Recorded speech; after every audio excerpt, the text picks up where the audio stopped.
membacakan surat An-Nahl ayat 125 yang berbunyi Bismillahirrahmanirrahim. Udu ila sabili rabbika bil hikmati wal mau'izatil hasanati wa jadilhum billati hiya ahsan. Inna rabbaka huwa a'lamu biman dala an sabilihi wa huwa a'lamu bil muhtadin. Yang artinya, serulah manusia ke jalan Tuhanmu dengan hikmah dan pengajaran yang baik, serta debatlah mereka dengan cara yang lebih baik. Sesungguhnya Tuhanmu dialah yang paling tahu siapa yang tersesat dari jalannya, dan Dia pula yang paling tahu siapa yang mendapat petunjuk. Mengutip buku tafsir ayat-ayat Al-Quran tentang metode pembelajaran Roni Sandra, Yova Zebua, dan Arif Setiawan, dijelaskan bahwa surat An-Nahl ayat 125 turun setelah Nabi Muhammad SAW melihat jenazah 70 sahabatnya yang mati syahid dalam perang Uhud, termasuk pamannya yang bernama Hamzah. Ayat ini diturunkan agar dibuat perjanjian gencatan senjata dengan orang-orang Quraisy. Allah memberitahukan kepada Nabi Muhammad mengenai cara berdakwah yang menekankan hikmah. Lalu mengutip dari situs Kementerian Agama Republik Indonesia, hikmah memiliki beberapa arti, yaitu pengetahuan tentang faedah dan rahasia sesuatu. Perkataan yang tepat dijadikan argumen, mengetahui hukum-hukum Al-Quran, memperlihatkan contoh yang baik, dan takut kepada Allah Subhanahu wa Ta'ala. Metode dakwah yang telah dijelaskan Allah tersebut ditujukan untuk orang-orang yang sesat. Nah, menurut pendapat saya, pengajaran yang baik atau mau'izah hasanah, yang mana dalam menyeru manusia, hendaklah seseorang pendakwah menggunakan bahasa yang lembut, sopan santun, juga menyejukkan, sehingga orang yang mendengarnya sangat senang. Nah, tidak dianjurkan untuk berdakwah dengan kata-kata kasar, penuh cacian, serta ancaman supaya tidak memunculkan kekhawatiran dan ketakutan dalam pikiran dan jiwa pendengarnya.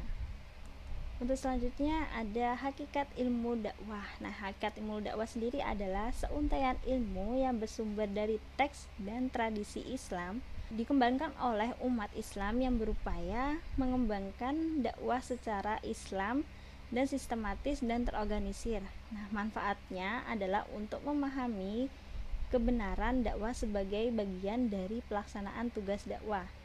Sementara komunikasi dakwah merupakan kegiatan penyampaian pesan-pesan ilahi atau maddah yang disampaikan oleh dai kepada maddu dengan tujuan agar maddu dapat melaksanakan pesan-pesan tersebut sesuai dengan Al-Quran dan Sunnah atau amal soleh. Pengalaman pribadi saya mengambil komunikasi penyiaran Islam itu karena di sini saya mengambil prodi ini karena asal-asalan, dan ya emang kebetulan itu prodi pilihan terakhir. Jadi saya masih belum banyak tahu tentang apa itu KPI awalnya, dan saya juga tidak membaca-baca tentang jurusan ini, tentang prodi ini. Saya belum membaca-baca di sosial media ataupun di website-website tentang jurusan ini, karena saya hanya memikirkan, oh jurusan ini tuh enak gitu. Dan ternyata setelah saya beberapa kali kuliah secara online maupun offline, di sini saya sedikit tahu tentang komunikasi itu seperti apa dan membahas tentang apa di dalamnya, dan mata kuliah yang sangat diajarkan oleh dosen-dosen itu sangat masuk dengan saya. Di sini saya juga tahu bagaimana cara menulis berita, mencari berita.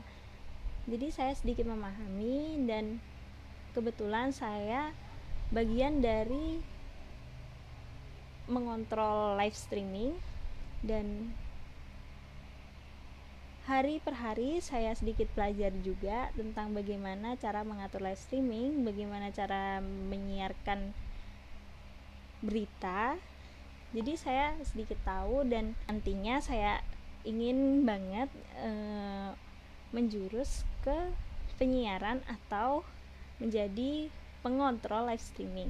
Karena dari pengalaman PPL saya menyakupi dengan apa yang saya minatkan di kemudian hari. Selanjutnya ada komunikasi Islam sebagai disiplin ilmu yang terkait erat dengan revolusi industri.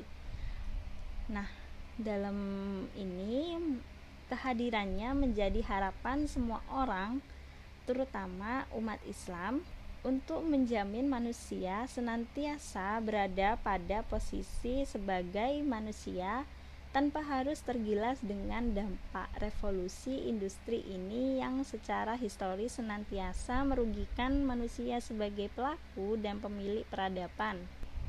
Komunikasi Islam dengan paradigma 3 dimensi Allah, self, dan manusia dipandang memiliki potensi besar untuk menyelamatkan manusia dari korban dehumanisasi dan despiritualisasi yang sudah berada pada ambang yang tidak mungkin lagi ditolerir.